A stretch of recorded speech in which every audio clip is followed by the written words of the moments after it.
Good afternoon and welcome to Diversity MBA's Smart Leadership Webinar Series. I'm Larissa Williams, Assistant Vice President of Diversity and Programs for Diversity MBA. We are so excited that you've joined us today. If this is your first time, welcome. And we are indeed so happy that you've taken the time out of your day to be here. We are always so very eager to offer you provocative and educational discussions for supporting your professional growth and development on various topics covering diversity, equity, inclusion, culture, and social dynamics. If you haven't done so, please mark your calendar for next month's webinar on June 16th with Cynthia Hardy, CEO and founder of Pivot Global and author of Crossing Meridians, who will provide insights on managing and taking control of your professional development journey. So that's June 16th at 12 noon Central Standard Time. So please mark your calendar. So for today's conversation, it is focused on the invisible community, Asian Americans in the workplace. Today's panelists will share their leadership and personal stories on how they've navigated and overcame quote unquote invisible challenges in their careers and how they were able to get to where they are today. But before we get started, I do have a couple of housekeeping announcements. For the first announcement is we are recording today's session, and the recording will be shared with our member company partners immediately following the session. And lastly, should you have any questions for the panelists or the moderator, please type them in the chat and they will be addressed during the Q&A portion of today's program. Now, it is indeed my pleasure to introduce the moderator of today's discussion, Sharmila Fowler-Pos, Head of Diversity, Equity, and Inclusion for Echo Logistics. Sharmila? Thank you so much. I am thrilled to be here, to be a part of Diversity MBA's panel today with my wonderful panelists, and to discuss this topic on Asian American invisibility in the workplace. So I am Sharmila Fowler-Pos. I do head up DEI for Echo Global Logistics. We are a supply chain management and logistics firm with a technology focus, headquartered in Chicago. I am also female, Asian American, immigrant from India, wife of a Dutch American, a mother, a creative, a coach, a suburbanite, and a world traveler. And in my current role, I stress that everyone has multiple identities. Some are privileged or in the majority group. Some are marginalized or in the minority group. But nonetheless, there's often stereotypes that are associated with these identities. And good or bad, they can greatly impact our own careers. So today, we are here to discuss the Asian American identity and how cultural factors as well as stereotypes have contributed to some of the visibility that we're going to be talking about in the workplace. So really excited to begin, but first, I would love each panelist to introduce themselves. So, panelists, if you can, kind of give your name, if you want to share a few identities with, about yourself and your company and your role, and then we'll get into more about your background and the following questions. So Jay, do you want to go ahead and start? Sure. Good morning, good afternoon, everyone. My name is Jay Requiro. I'm the Vice President of Diversity, Equity, Inclusion for a company called AEG, and we are actually one of the leading sports and live entertainment companies. You may have heard of a few of our festivals. Coachella and Stagecoach just happened in April. Those are fairly iconic music festivals. And we are looking forward to our LA Kings in the playoff. We're hoping to get the first round secured in the NHL playoffs tonight. So that's my day job. My identities are pronouns she, her, hers.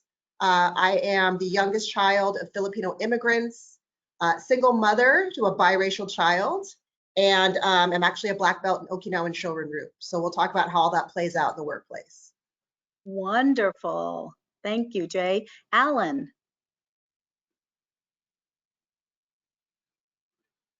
Alan, we can't hear you.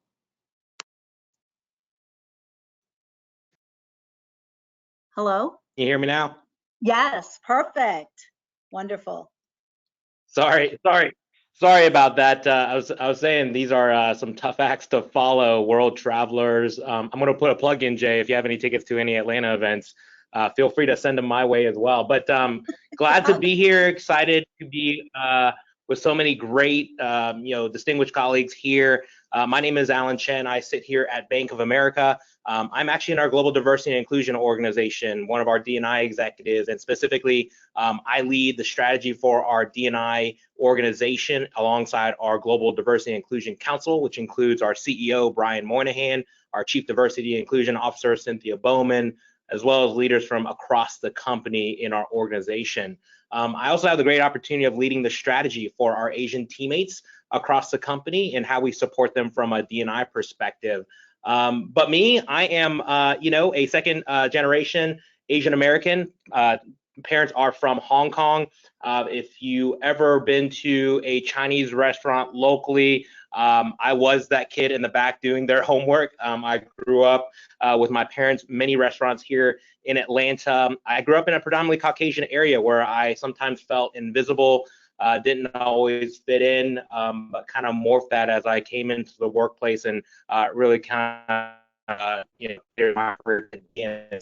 And then I also am,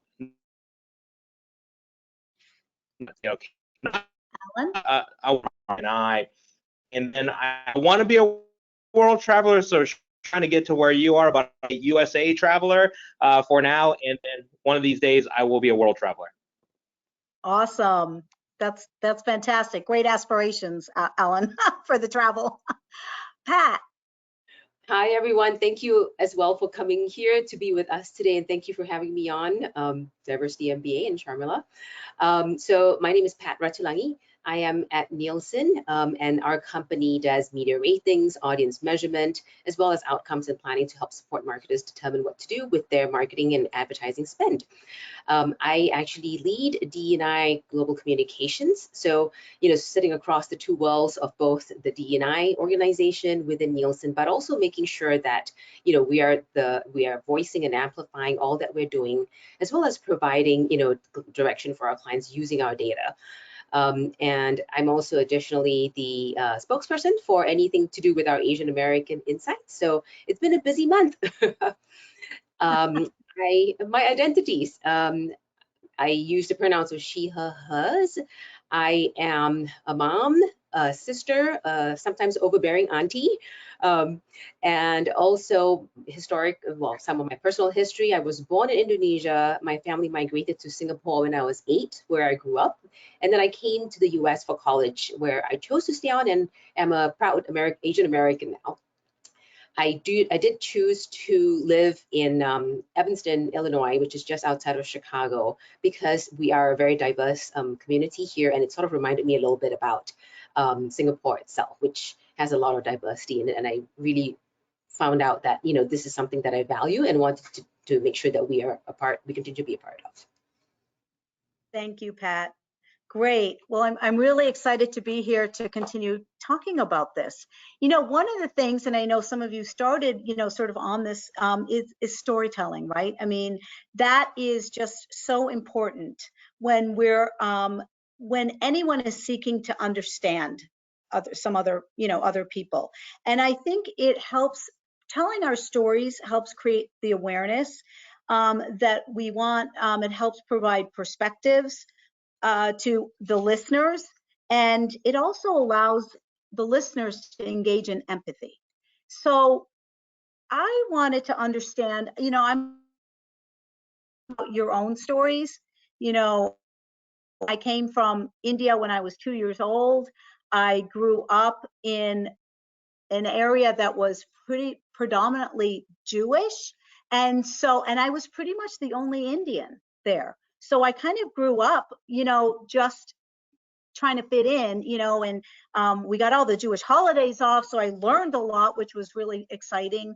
But it wasn't until I got to college and I'm like, wow, there's a lot more Indians, you know, than I thought. So, but you know, that's just part of it. But I really want to hear your stories, and please feel free to just elaborate and so forth. And let's go ahead with Alan. Alan, you want to tell your story? Yeah, I mean, Sharmila, everything that, I mean, really you just said resonated with me. You know, I grew up here in Atlanta, you know, outside in a suburb, you know, as I mentioned earlier, predominantly Caucasian here in the suburb that I lived in. And, you know, I don't know, even when I took a look around me, you know, the Asian population is about 6% of the US population. I probably saw maybe 0.5% of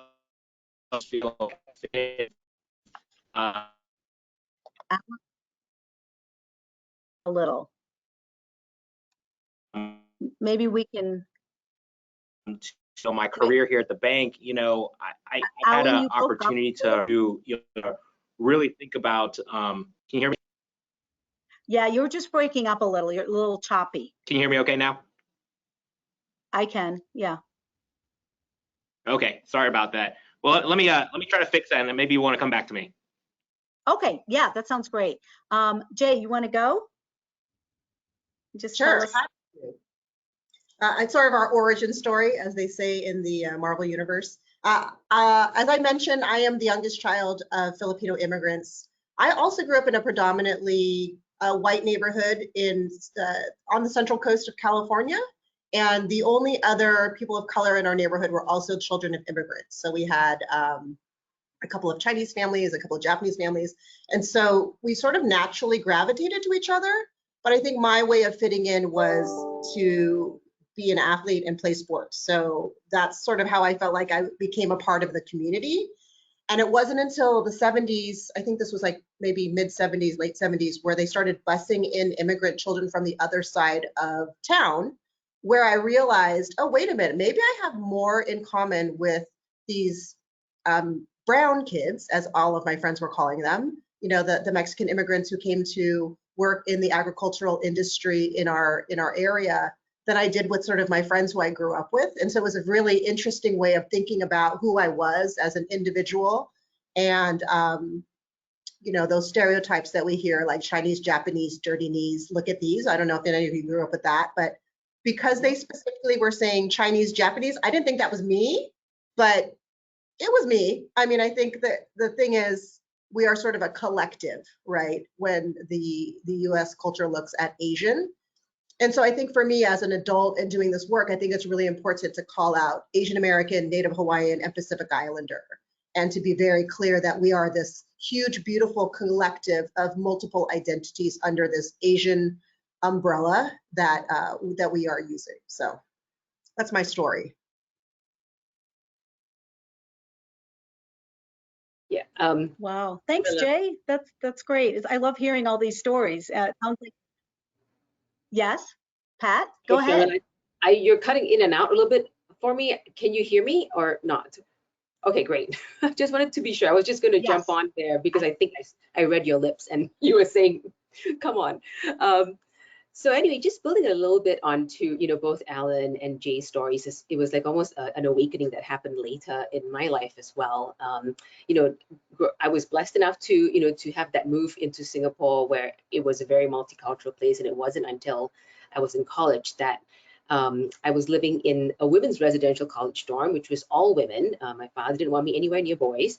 I had, you know, a very diverse group of dorm mates, right? And that's when people started asking me like, hey, you look Chinese, but your surname is kind of weird. Like, what is that, right?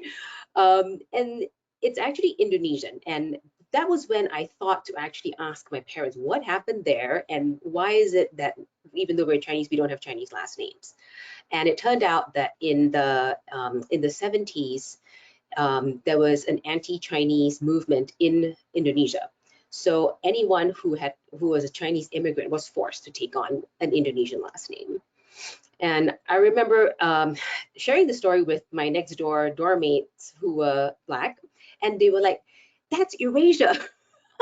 And I didn't really have those specific words to use to address that, because I just never had to think about it. And, I'm fortunate, right, to have not had to worry about it as much. But that was when, I started really reflecting on what does it mean to be who I am? What am I a part of? The fact that I was in an all-women's college, residential college, it meant that there was a lot of, women's rights discussions, which of course was never a thing again in Asia, right? But really big here. But it was really part of my awakening to my personal identity.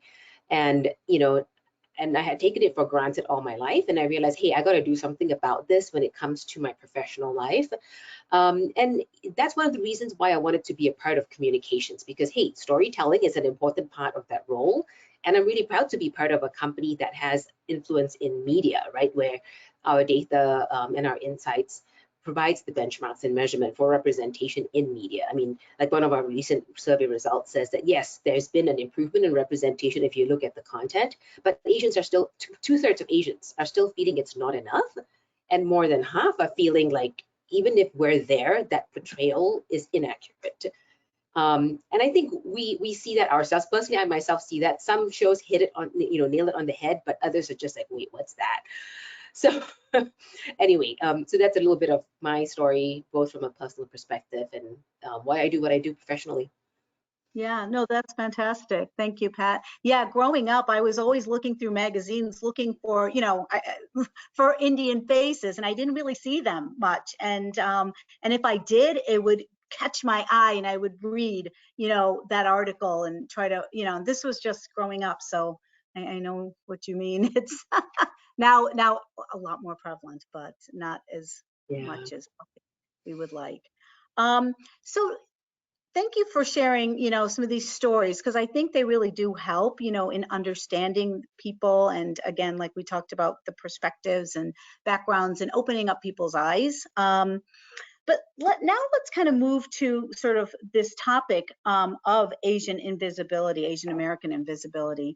And, I'd love for you all to maybe take turns and trying to define what we really mean when we say that. And again, in the context of the workplace, what does it mean in corporate America? And why are we invisible? Why do we say that? Does someone want to volunteer first, or you want me to pick? I'm happy to maybe kick us off, and hopefully my bandwidth will stay good here. So apologies about a little bit earlier. But I mean, it's a good question. Awesome. It's a good question, Sharmila. I think about it, in the workplace, I really think about it two ways, right? The first being, I would say, at the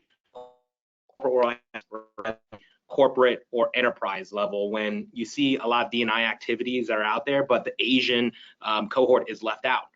You think about maybe some of the representation numbers across the organization. You may see Black, Hispanic, Latino, but where are the Asian numbers? Are they bundled into the POC numbers? Are they otherwise? Or if there is a conference out there and the Asian group is just not included. So I think of that in one way from a kind of a corporate and enterprise sense, but I also think about it, the second way, which is just from an individual perspective.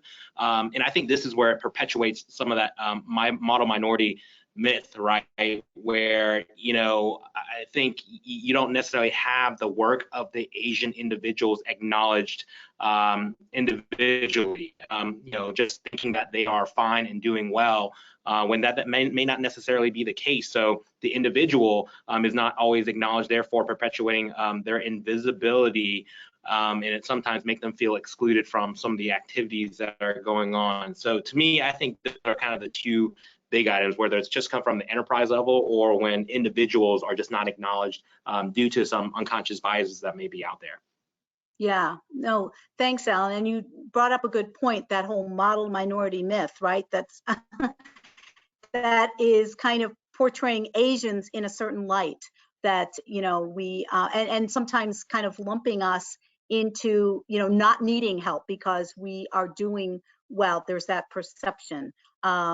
And I don't know if, Jay or Pat, you want to expand on that too in just kind of this conversation, but I think there's a lot of conversation out there about the model minority myth. Yeah, I'd love to jump in. I think that this notion of model minority has really impacted the Asian Pacific Islander Native Hawaiian communities because if you look at statistics, nonprofits that are serving those underserved communities get the least funding, right? Because corporations think that the Asian American community doesn't need help. But what it doesn't take into account are newer immigrant groups that are coming to this country. Even looking at the title, right? Asian American, Native Hawaiian, Pacific Islander. If you look at all three of those groups, they all have very specific needs when it comes to social impact and what we can be doing to support those communities. I think the other thing is, Alan touched on this as well, is many corporations, when they're thinking about diversity, equity, inclusion initiatives, it literally is a Black and Brown initiative, and they don't think about anyone beyond the African American and Latinx communities. And yes, we need to uplift them, and we can't forget that we have a whole nother group that should be under that people of color umbrella that is often forgotten. So I think that the model and minority myth is something that we all need to continue to work against and amplify all of our stories, right? If you think about our communities as a whole, that's how we share knowledge, is telling stories, whether you're looking across the board. And so I think the more we can actually call our identities out and also amplify our colleagues that are doing well out there, we need to continue to tell our own stories. Yeah, definitely agree. Pat, you have something? Yes, speaking about that model minority myth, right?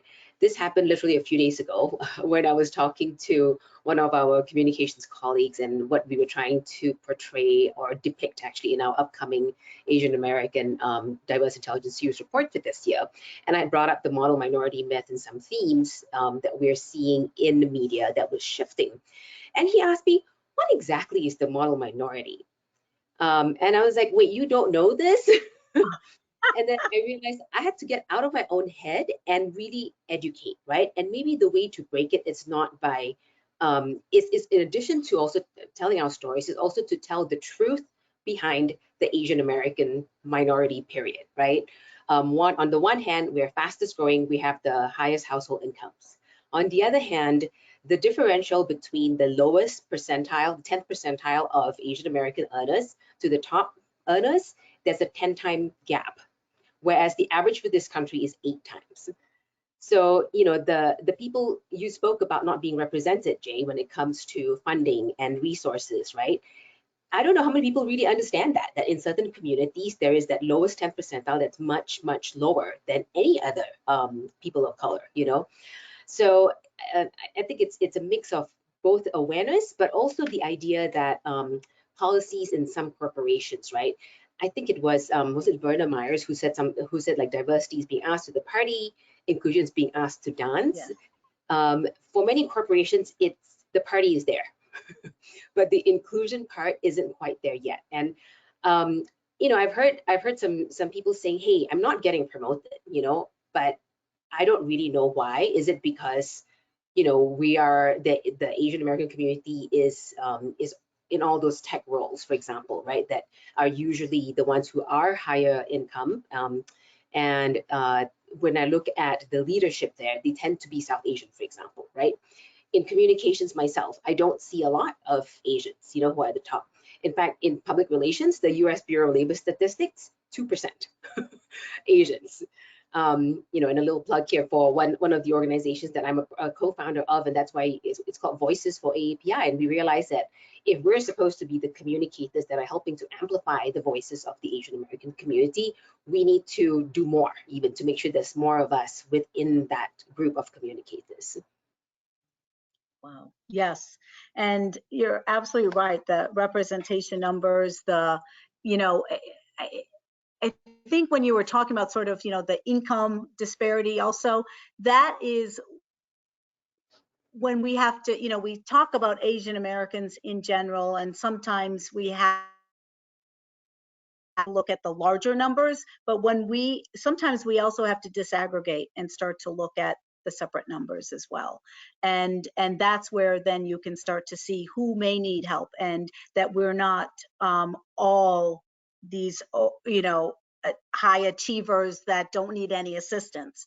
And, I think you were alluding to this too, Pat, is just in terms of promotions, right? Asians are the least likely to be promoted. And part of that might be some cultural nuances in terms of asking for it or being more self-promoting, things of that nature.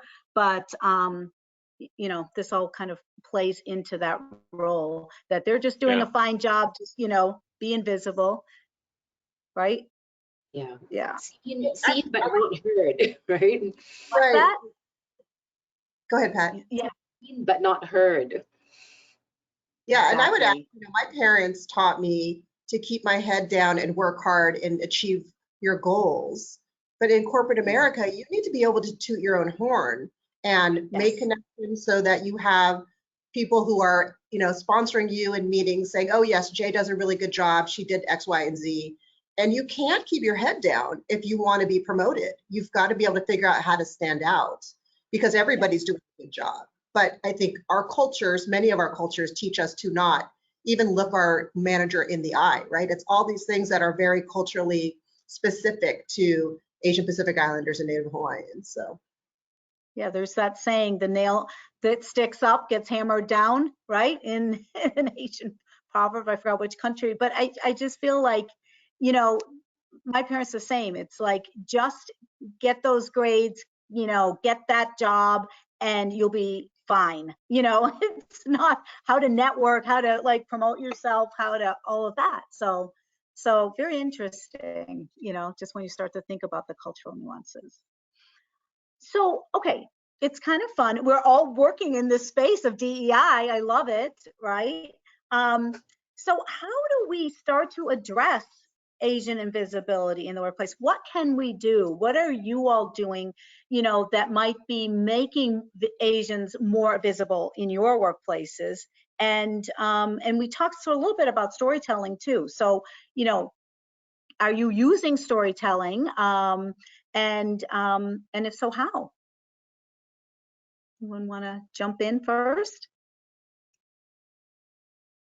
I can Maybe maybe, sorry, go ahead. Okay. Alan, go ahead.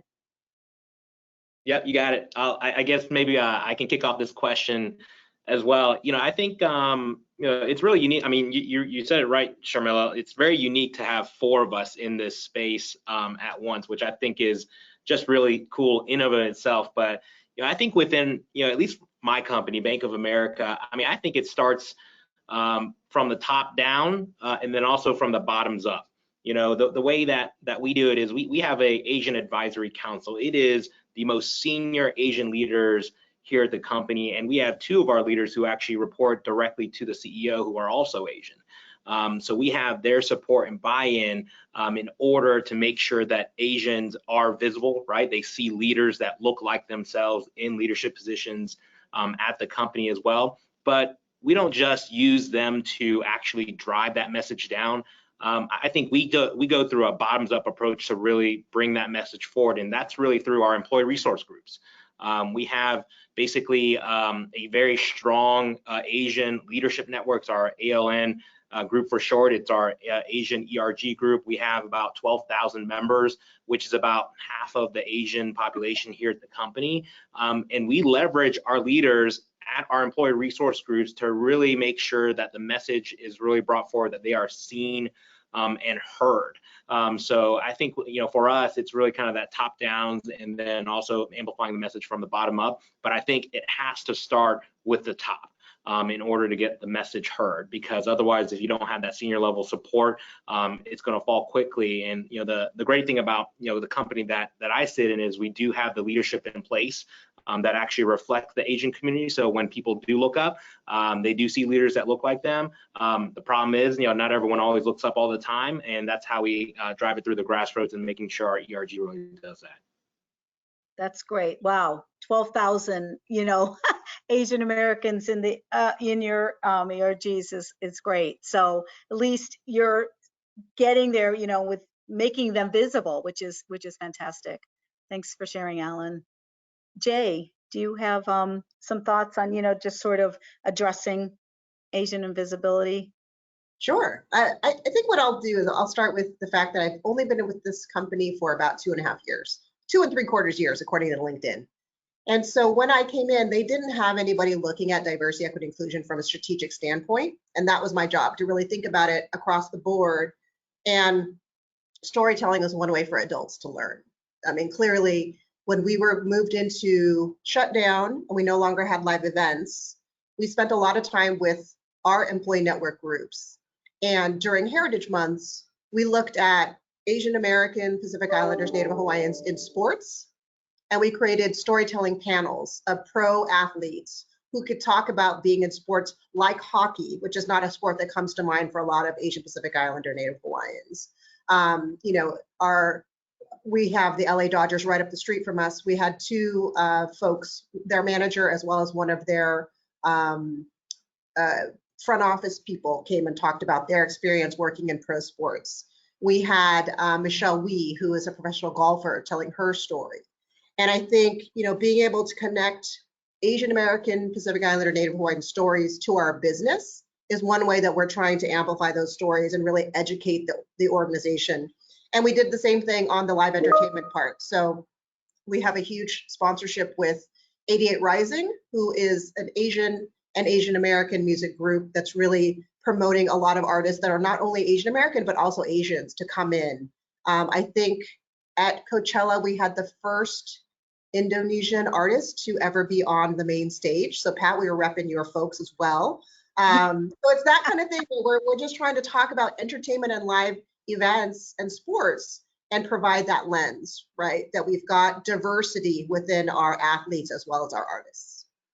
Wow. So you're bringing in from the external viewpoint, which is super, super cool, because it gives people, you know, such great ideas of where Asian Americans have risen to. So love that. Pat, what about you? We do something similar like what Jay is doing, where there's this external and internal balance, right? And you have to hit both of those so that you create a buzz and an understanding outside that your company is serious about D&I. You know, and so for us, for example, we launched new values when the company split a couple of years ago, and the values are inclusion, courage, growth, right?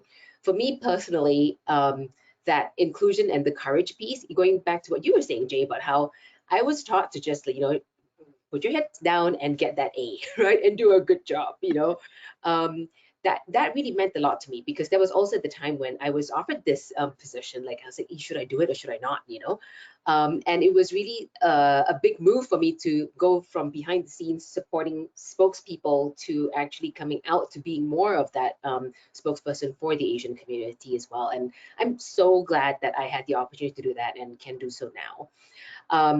And when we are doing these constant culture conversations rooted in those values. And, you know, we talk a lot about that with across the board, right? And many people come to it. And I remember after one discussion, I had a younger, you know, he said he had started at Nielsen 2 years ago, right out of college. So he was probably, what, 23, 24. And he said, you know, what we're talking about with Asian culture and what it really means for us to move ahead in our careers, and how do we make sure that we build who we are into our company culture. That made me think about whether he's an analyst, okay? Am I being an analyst because of what my parents told me I wanted to do? Or do I really want to go do something else? You know, he was talking about how he loved playing guitar. And he once upon a time thought he wanted to be a musician, you know? So I was like, well, the good news is that you're 23 and you have the rest of your life to figure that out. Maybe do both for a while and see, you know, what path you really do want to stick on. I think the other important thing also is allyship, right? And we try to do this across our executive committee members, right? As well as making sure that they are driving that allyship and the importance of including Asians in their teams. Beyond just, hey, it's Diwali, go celebrate, you know, or hey, it's Lunar New Year, let's do something, you know, to learn more about what the Year of the Tiger means. And you know, our Chief Diversity Officer has done a lot to make sure that even in our performance reviews, they are very specific. There's a question: what have you done to support DE&I for all the employee groups that sit within our company? Because what gets measured gets done, right? So, and of course the BRGs, you know, we are doing a lot of that as well. So like for this month, one of our executive sponsors for the Asian BRG, you know, he's on the Ad Club of New York. he brought in a couple of his friends, who are in the advertising industry in New York to have a very similar conversation as we're having here, to talk about how, what it's like to be in an agency setting, to be in a media company, as well as a big advertiser, to share stories about how they've gone ahead, stepped up beyond what they are used to within their cultures, and really advanced for themselves, but also for their fellow colleagues. Because I think it's important to, if you're in a higher leadership role in the organization, to be able to promote and to talk up the shyer Asian colleagues, right? That's an important first step. And I've really valued, my managers in the past too, when I was early on in my career, to say, hey, Pat, tell us more about that communications plan around how we're trying to make sure we're helping the newly acquired company, live our values of D&I. So, I don't know, that almost felt like she's opened the door for me. So I got to like step into it, right? Get that A. So. Still going for the A's, I think. but you're using your own voice, and that's kind of I thought that was just an amazing way of doing it to a certain degree. And then you kind of start there and take those small steps to then be brave enough to come up and say, here's what I've got to say, in my point of view is X, Y, and Z. That's great. Pat, you mentioned something about sort of, what are you doing across different diverse groups, right? And that sort of leads me to sort of what I want to ask next, and I'll start with you, because I think that, we need to balance the needs, since we're all in DEI, looking at all different types of identities and diversity groups, and, some of these identities are visible, some are invisible, but how do we balance the needs of trying to, bring visibility to the, Asian American community, along with balancing the needs for the other diverse groups that we have in our companies? And I'll start with you, just because I know you kind of broached that subject a little bit with in these performance plans, right? What are you doing for the different groups? Yeah. So I think the business resource groups, starting earlier this year in 2022, we've actually made it like one of their pillars of activation, intersectional activation, if you will. So we're getting a lot of, for example, at the beginning of last year, when there was a lot of that anti-Asian crimes happening, right? The Black Lives Matter movement, came in and stepped in and said, we're going to work with you and support you as well. So the our Black BRG co-hosted a conversation with our Asian BRG, and it was all about sharing stories and how and we found so many common threads in terms of having that fear. The Black executive was speaking about how, when he's running, for example, he's got to just keep on the lookout and make sure that he's not wearing a hoodie, and just things like that, which you don't really think about. But, there's that commonality, unfortunately, of fear, but also the fact that you are finding threads that will help you stand together and work together. I kid a little bit about the aunties thing, right? Because, with some of my Black colleagues, we're always joking about that too. Like, my auntie's so proud that I was on Instagram, during the Ad Week New York last week, kind of thing. And that's also another way of finding that raising of awareness together, and celebrating the intersectionality, because I think there's a lot of diversity within our Asian diversity itself, right? That, and again, I'm sorry, I keep throwing out population stats, but there's more, mixed race Asians? You're Nielsen. Okay, yes. Keep going, sorry. No worries. And given that there's so many more mixed race Asians based on the 2020 Census Bureau, right, that is crossing, communities, we have to do that. We have to think about what it means to be cross-cultural and of mixed race, rather than just standing singularly within each of our identity groups. I love it, because I'm looking at the mixed race numbers and they're just continuing to go up. And that's a whole nother topic of how do we start to, work and address the needs of all these growing 2 or more race categories, right? But, Yeah. but for another time. Jay, you want to go? And I'd love to hear what your thoughts are, on this with balancing the needs across groups. Sure, yeah, thanks. I think I'm not going to add too much more to what Pat said because it really is about intersectionality. And, I have moved into the auntie phase of my career now that I am at the age where I'm eligible to get a shingles vaccination. But I do think that as we look at our younger employees coming in, and even my daughter's generation, there are so many more biracial, triracial people, right, who are going to college, entering the workforce, or just entering the workforce. And so there's no longer a way for us to put people in one box. There are no longer our boxes, right? They are literally representing multiple identities. And so for those of us who are savvy enough to understand that, whether it's from a diversity, equity, inclusion standpoint for a company or a marketing and communication standpoint, or, think about Alan and Bank of America, what products are they creating for customers? We have to think about this in a much more nuanced way. And so the only way we can do that is to educate and create awareness of what all of these identities need, right? And I love what you said, Pat, intersectional activation. Dude, that's just the best phrase I've heard all day, all week. So I'm going to steal that at some point because it really is that. It's about understanding how do we get to that sweet spot of a need, right? Because everything is much more niche. People are demanding things to be personalized. And so it's our responsibility from a corporate standpoint to understand what that looks like. And it's not what it looked like 10 years ago. I think we have to be very smart about what inclusion means to our customers and our employees. Definitely. And I wrote down intersectional activation too. So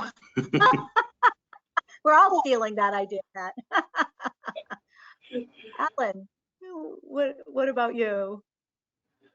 I mean, gosh, I don't think I can really add any value on top of what Pat and Jay already said. I mean, they hit the nail on the head. I mean, I think, Jay, what you said about, folks are, really demanding us to be more personalized to them. I mean, just think of the world that we live in, just even our marketing campaigns that are out there and how really we think about that from a marketing perspective, but what about an individual perspective? We have these cookies running around that are, showing you this ad of something that you thought you just said, maybe Alexa's listening or something like that.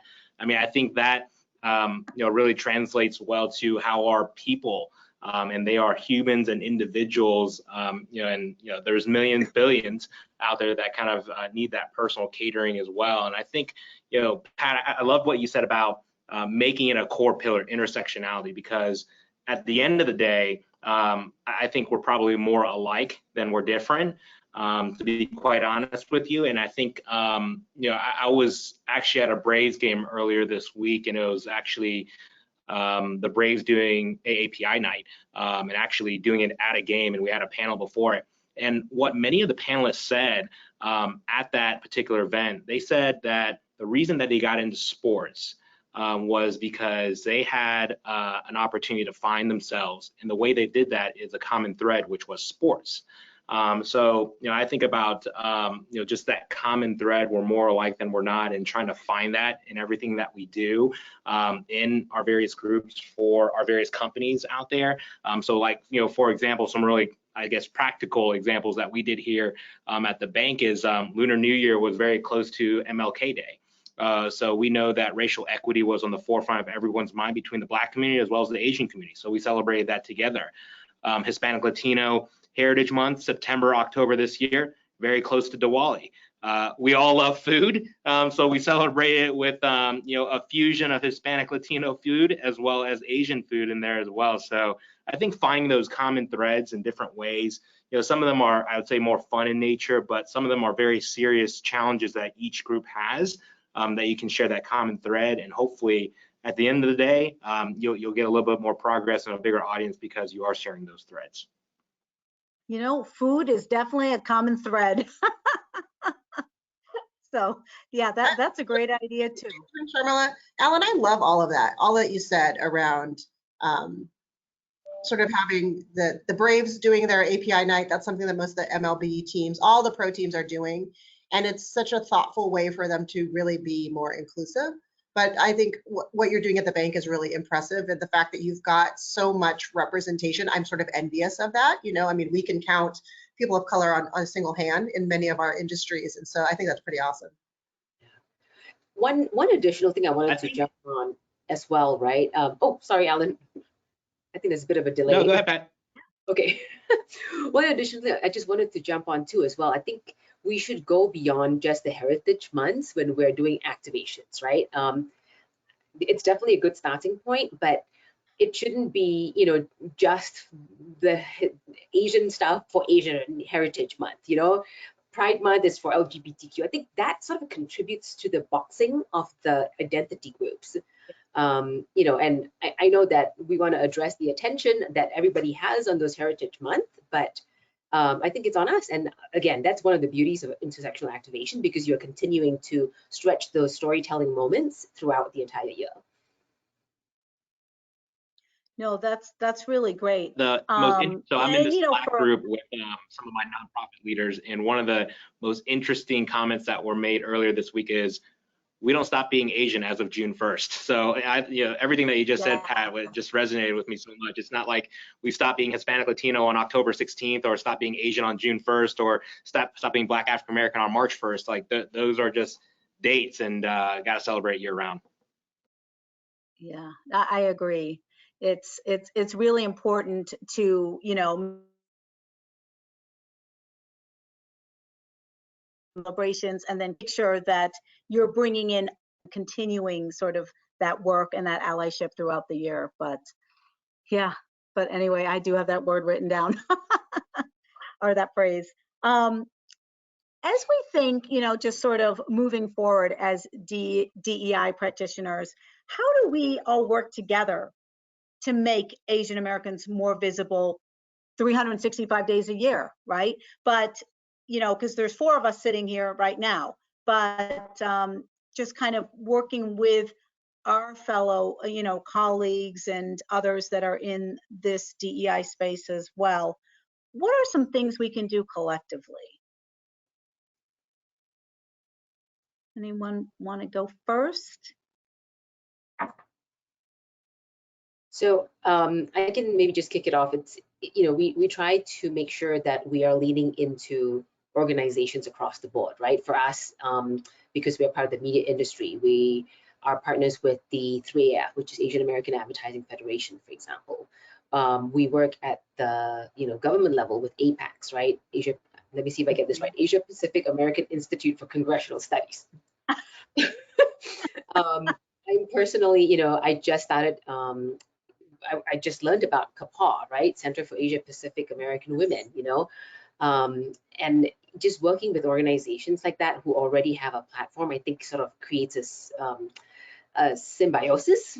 I'm sorry, that sounds like very techie, but it really just drives and raises our platforms together. And then I think the other thing is just looking at the population stats. I mean, yes, I'm Nielsen, but I think the population stats that's produced by the American Community Surveys, the Census Bureau, right? That's really important, because that really gives proof of the importance of the Asian American population, the Asian American voice.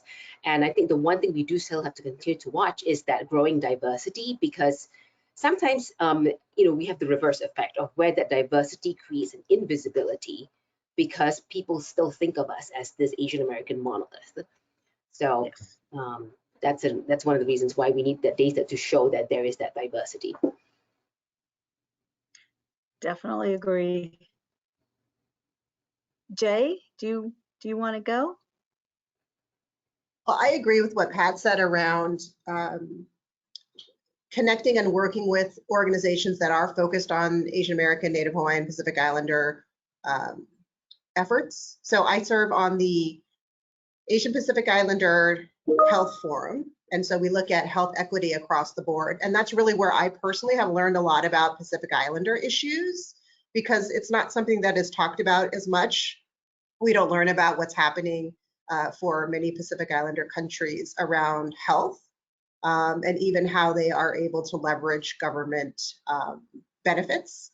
And so I think understanding what the issues are and being in a position where I can amplify the message is really part of my responsibility.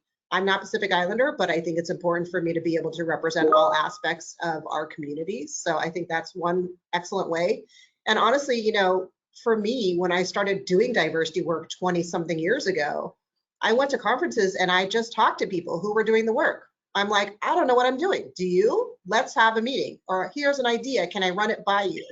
So I think that going against my nature and trying to be intentional about networking and meeting folks. And I think to Alan's point, there were not a ton of faces that looked like any of ours 20 years ago doing this work. So my colleagues were, you know, a lot of people who did not at all look like me, but they were doing diversity, equity, and inclusion work. And at the time, I think it was just diversity, and then maybe 5 years later it was diversity and inclusion. So I think staying current, networking, asking questions, understanding that because this work is about inclusion, we don't have all the answers as individuals, right? We need collective wisdom in order to address the opportunities and the challenges that we run into. Exactly. Yeah, we don't have all the answers. We don't know everything. Yeah, Alan.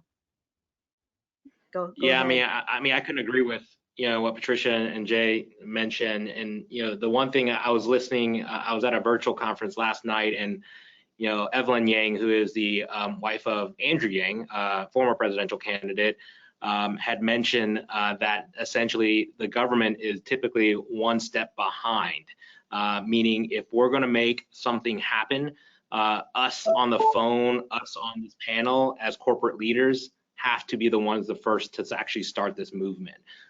So just, you know, being here at this event, listening. But I think the really neat thing about being in D&I is, you know, we have a unique connection to leadership at our respective organizations typically. And, you know, this is a time when, you know, I think people are listening, not necessarily for the right reasons, right? Stop Asian hate and all the things that have happened, but people are listening. Companies are making commitments. And I think we have to be the ones who are the ones that are making sure that the Asian voice is not lost throughout those different actions that are being taken out there.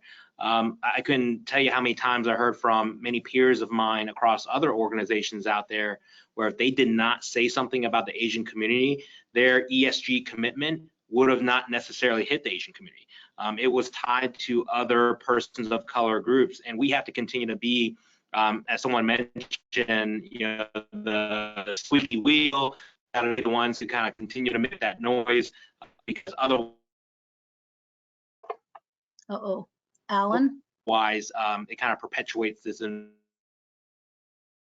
invisibility that I'm talking about today.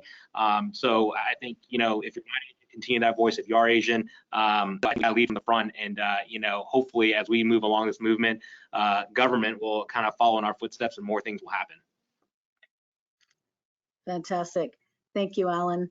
Thank you all panelists.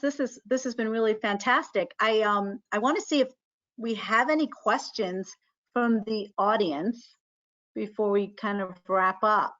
I don't see any questions. I don't know if anyone does have a question. If you want to put it in right now in the chat, we can. You know, yes. Hi, we did have a question. I'm going to paraphrase the question because it's coming from a legal perspective. So I know we're not all attorneys, I don't think so, but here we go. So the question is, if you are facing an unjust situation and you believe you are being discriminated against, but others don't agree with you, you know, how do you define or prove it that it's discrimination? It's a tough question. Well, that is a tough question. Does anyone want to tackle that? Because I know it is hard. We're not attorneys. So let me maybe kick off. I mean, I think, you know, for, you know, companies out there, obviously, you know, that should be escalated within HR, and, you know, hopefully our HR teams can really take a look at it. I'm not necessarily in the team that kind of goes through those escalations, but, you know, I know many organizations have specific HR functions specifically for that. So if you aren't already, I would partner with your HR team, and you as D&I practitioners and leaders should be able to also weigh in. But at the end of the day, your HR partner should be able to support you depending on what the situation is. And, you know, the tough part is every situation is so unique that, you know, I think you have many nuances there, but, you know, partnering with HR is probably the best route. And I'll add to that, because I think that just if you do feel there's discrimination, maybe documenting and having some kind of a log to go by, so that you can share that with the necessarily, individuals. But other than that, yeah, we have to talk to the lawyers. Anyway, okay, if there's no more questions, I know that we just have a minute left. I just wanted to, again, thank you, Alan, Pat, and Jay, for your, wonderful commentary and your insights and thoughts around this topic. Again, it's all personal for all of us. We're all, from different parts of Asia or Asian American, and have our heritage tied to different countries. And but there's a lot that moving forward, I think we continue to sort of raise the voices, elevate Asian Americans, and continue to just work together to do that. So thank you all again. Thank you, audience, for being a part of this, and we'll be talking to you all soon. Thank you. Bye. Thank you. For having us. Thanks, Pat. Bye, Thank you, Sharmila. everyone. Everybody. Bye. Bye. Thanks, everybody. Appreciate your time. We look forward to seeing you guys next month on June 16th.